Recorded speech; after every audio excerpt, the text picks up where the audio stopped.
The Iraqi army says it has retaken the city of Afar, one of the few remaining Islamic State strongholds in the country.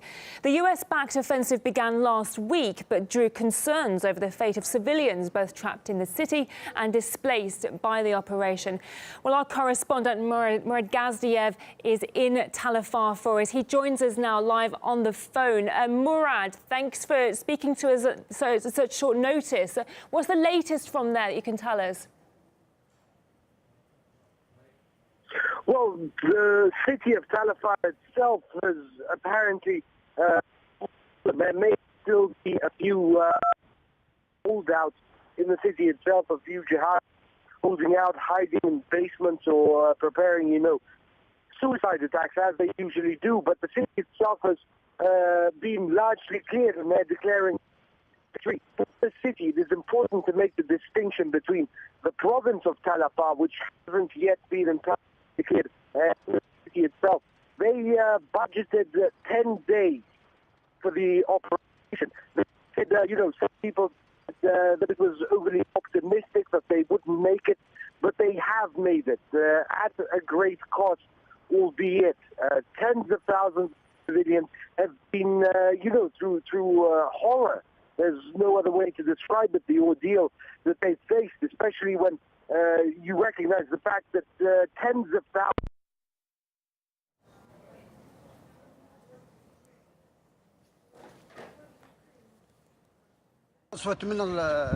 We ran from the shelling, from the coalition. We left, and the people from Islamic State came.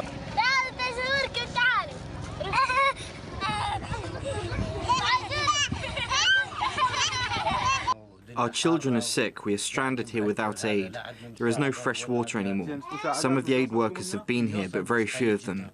This is my son. He is suffering. We have no electricity. Apologies for losing the connection with our correspondent Murad Gazdiev there, who's in Afar. We will try to fix the problem and bring him back later in the programme. Now, with the operation to liberate the city of Afar now seemingly complete, many have spotted striking similarities with the Mosul campaign that left thousands dead.